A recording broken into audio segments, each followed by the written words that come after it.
Yo, cat, we doing this? What are we doing, huh? I'm gonna go touch it. Come here. I said, come here, kitty. What's up, everybody? It's Rev Sanity. If I'm back at this place, you know what this means. Might be another bike review, right? Alright, well, let's see what I got. I'm gonna go right into it. Ready? Here we go.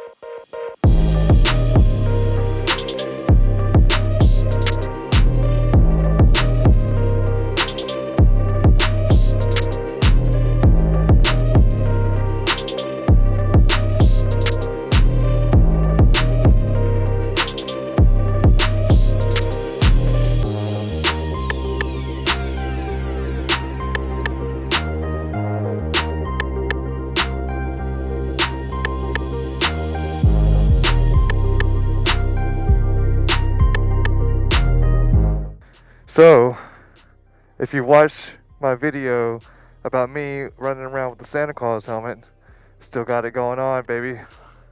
2 days till Christmas.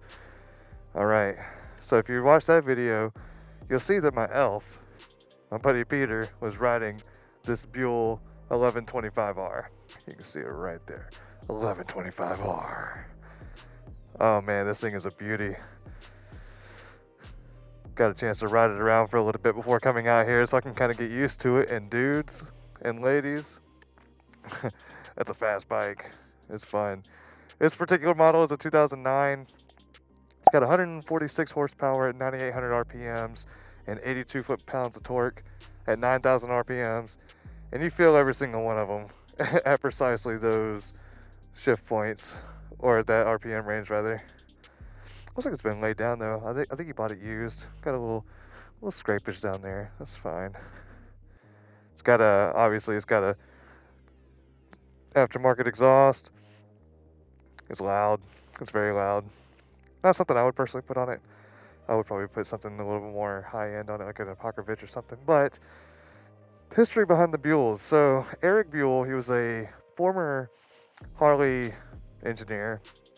And then he started this company in '93, wanted to get something into the sport bike world and the racing world, and he wanted to keep it a V-twin.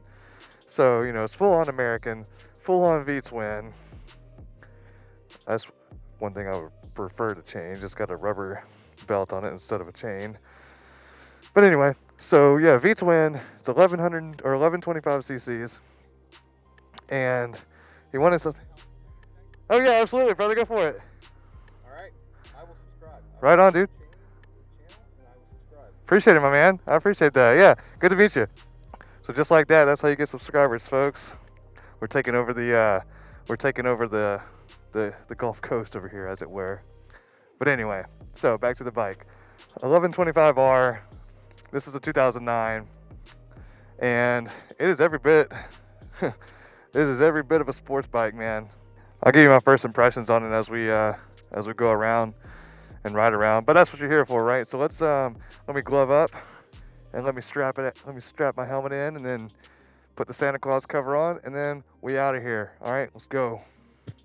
All right, so I'm gonna crank it up, let you hear it. You got all the same buttons like you would normally see. You got your keys go right here. You got your engine's turn over. Your ignition's right here. You got your blinkers. You got your horn, high beams, low beams, flashing lights. All pretty standard. Cranking it up. Let's see here. Ooh! She got a lot on her. Let's get on going with it, alright? And guys, if this is your first time checking out the Rev Sanity page, hey, I really appreciate it, man. That's an honor. We're just over here trying to put out 2-wheel content, maybe even 3-wheel content. But I'll tell you what, as we get on with this review, if you'll hit that like button, that subscribe button, and that notification bell, helps me get into the YouTube algorithm, helps the page out, helps me keep connected with you guys, helps keep it on fueling the excitement of the motorcycle life. I like to say I'm a decent Florida man. That's what we're trying to do. We're just trying to be decent Florida men, riding decent bikes, give proper reviews, and have proper times. Also, I apologize, I don't have my other GoPro mounted, I didn't think about getting a clip for the windshield or something. So you're going to have to do it from the first person point of view this time. So for that, I do apologize. It was not my intentions. But first impressions of this bike is, wow, just how light it is. Like this thing just wants to dive. It just wants to hit those corners hard. I mean, it's a sport bike, right? I mean, and it's a leader bike, so it just has that power that it just wants to go into it. Just it's so aggressive feeling. It just wants to hit it hard. But we're responsible drivers for the most part, so we can't just sit there and go 90 miles an hour over the bridge whenever it's 35. Well, let me just kind of scooch around this with this guy right here. Let's see if I can't spread a little holiday cheer. Hello, hello. How you doing? There's a nice little Honda there. Nice little Harley right there too. That's what I'm talking about.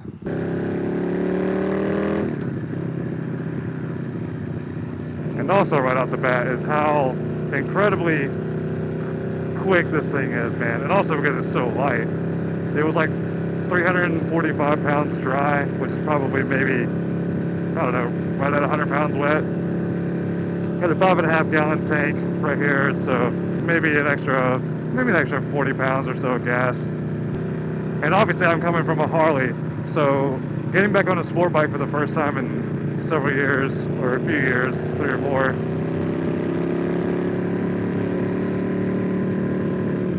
It's a little bit of a different feel of the riding position. Obviously you're in a way more aggressive riding position. Handlebars are much closer together.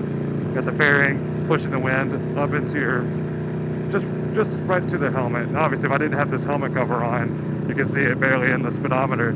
It's kind of like pushing my head back just a little bit.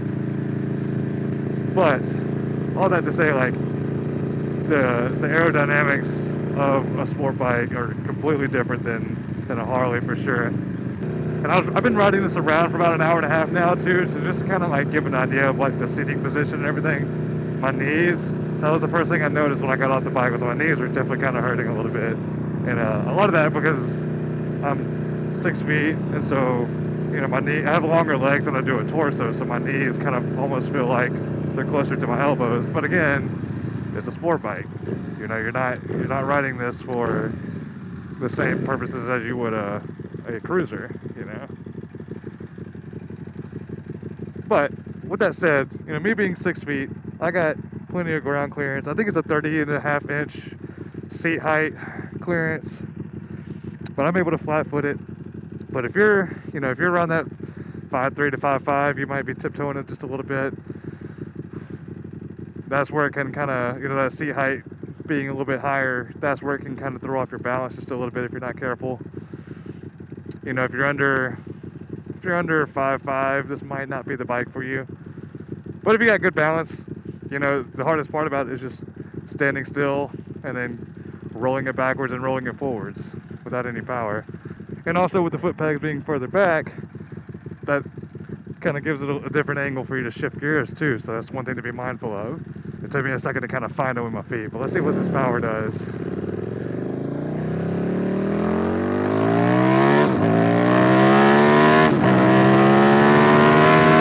Oh, 100 miles an hour, just like that. That's insane, dude. Like the amount of speed, like it wants to be driven hard. And that's what I do miss about riding a fast bike, is that it's desired to go fast. It's desired to be driven hard. It wants to drop into those curves. It wants you to drag your knees. But obviously, I'm not prepared for that today. And we don't have the same kind of turns that we would have over in California back whenever I was riding my FC09. Another thing that I noticed as well right off the bat was the throttle position. Like, it goes from, you know, here's nothing to here's wide open. You know, it's like a quarter turn. It's nothing. Like, whereas on my Harley, I feel like I have to reposition my hand if I want to open the throttle all the way. But this bike is just there. Like, it's right in your face. It wants to be known. after riding it for about an hour and a half now, I guess, like, I'm starting to feel it just a little bit in my lower back. I don't know if you can see in the shadows, not really, but, you know, here's about as high as I can ride on it, and it's kind of putting a little bit of pressure towards my lower back. You know, this is definitely a bike that I can drop a gear and disappear with, for sure. And I love the fact that it's a V-twin, too. You don't see too many V-twin sport bikes. It just has that kind of deep, throaty kind of sound. But I really wish we had some sort of track over here that I could really try to push it a little bit and give it a proper review that it deserves. But all in all, first impressions, man, this bike is dope, dude. I would not mind having one of these in my garage for sure. And I believe that Buell went out of business back in 2013.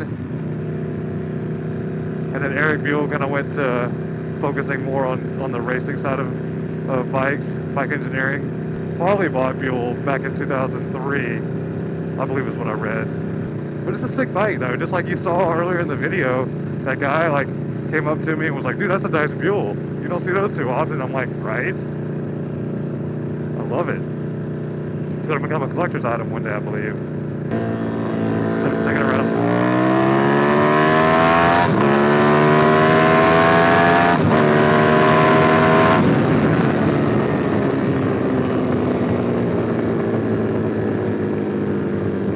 Sounds so nice though. So a leader bike. Should I buy a leader bike for my first bike? You know what though?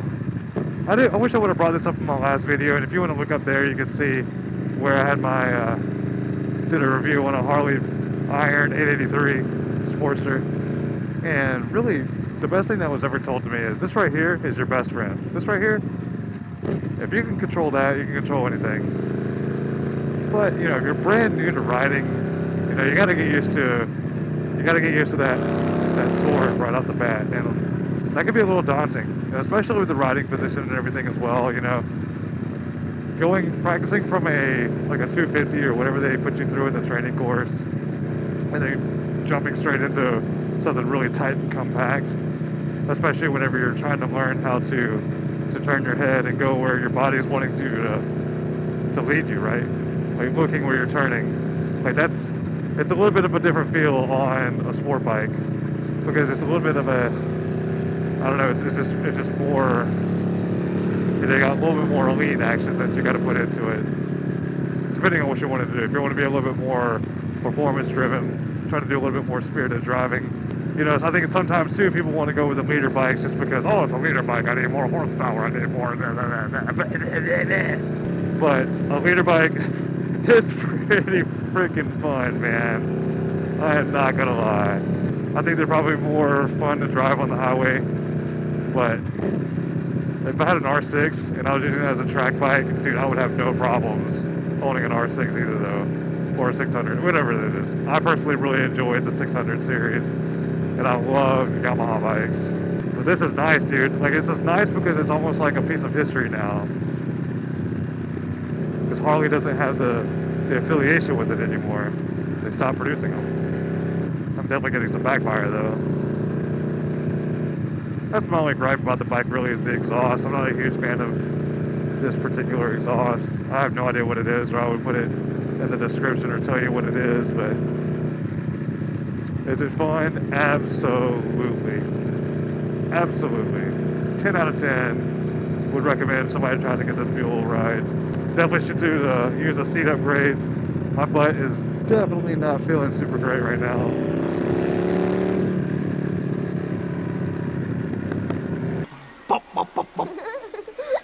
But yeah, it's nice. The speedometer's pretty basic. Looks like red line's about maybe 1750 or so, just over 1500. You got a digital tach or a digital speedometer.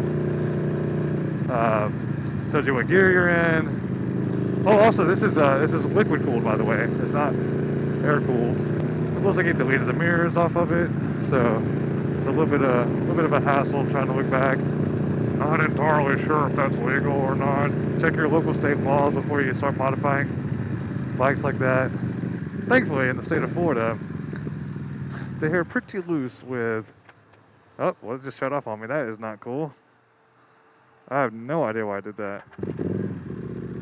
That was strange. That's a con. I don't like that. Maybe somebody can let me know what that's about. It just totally shut off on me. But anyway, in the state of Florida, they're very lax about vehicle laws here. They don't give a crap about exhaust noise. They don't give a crap if your windows are black as night. Oh, darkness! Yeah. Every car that I've ever had has had at least 5% tint windows. Ooh, my knees are definitely sore though, that is for sure. This 30-year-old frame starting to break down on me. But it's nice though. I do like the sound of it. I just don't like this exhaust personally. But all in all, first impressions, yeah man, go for it. If you can find one, if you like, especially if you like the V-twins and stuff, you can find one at the right price with not a lot of miles on it. This one's got 11,422 miles on it. I did notice that I haven't had a lot of people wave back on me on the bike as well. But where I live is pretty dominated by the old heads. Nothing wrong with that. It's just I did a video about that as well, about the microwave. Hey, how you doing? Merry Christmas.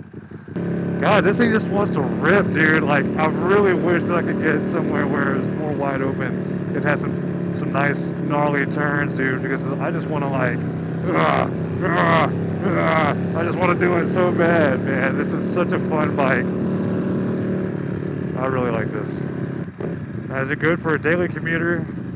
That's really up to you. It's up to if you can handle the hunched over position for longer than an hour, then yeah, I don't see why not. But me personally, I live 6 miles from where I work, and so for me that's not a problem at all.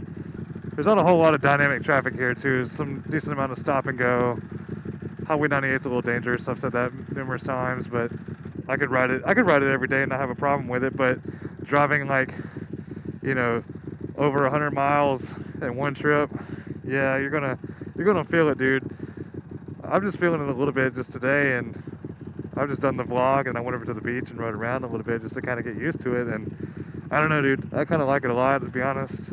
But also, you know, if you got bad knees and got hip issues or back issues, it may not be your best friend.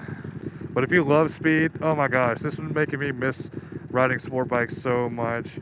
CBR 600, that was my first sport bike experience, and that was fun.